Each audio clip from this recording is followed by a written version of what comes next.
नमस्कार मंडळी. कालच्या व्हिडिओमध्ये तुम्ही बघितलं की आम्ही एअरपोर्टवरनं आता घरी पोहोचलेलो आहोत. या आधीचे व्हिडिओ जर तुम्ही मिस केले असतील तर ते नक्की जाऊन बघा, म्हणजे तुम्हाला लिंक लागेल. आणि माझ्या स्वागताची कशी जय्यत तयारी केली आहे हे बघा.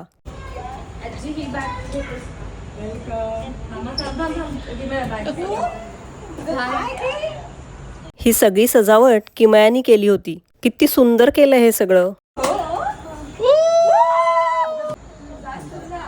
वेलकम.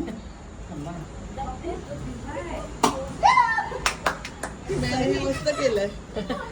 DIY मस्त केलं. हो, तिने DIY केलं का? हो. ही सगळी जय्यत तयारी फक्त आणि फक्त माझ्या स्वागतासाठी होती. मला सांगा, या प्रेमाचं ऋण कधी फेडता येईल? ज्या माझ्या आईच्या नी रिप्लेसमेंट सर्जरीसाठी मी इथे आलीये, तीच माझी आई साक्षात माझा औक्षण करायला दारात उभी आहे. आईचं प्रेम ह्याच्यापेक्षा अजून काय वेगळं असतं सांगा बरं. स्वतःला एवढा त्रास होत होता आणि तिला जर म्हटलं असतं की अगं आई नको नको करूस, तरी तिने ते ऐकलं नसतं. शेवटी काय, आईची वेडी माया. तिचं हेच म्हणणं असतं, तुझ्या वाढदिवसालाही तू इथे नसतेस, अश्विनी पौर्णिमेलाही तू इथे नसतेस, तुझं औक्षण कधी करायचं मग? आईचं आणि माझं नातं अगदी मैत्रिणीसारखं आहे. त्यामुळे मी जेव्हा येणार हे कळलं त्यावेळेला तिला इतका आनंद झाला होता की स्वतःचे गुडघे वगैरे दुखतायत हे ती साफ विसरून गेली होती.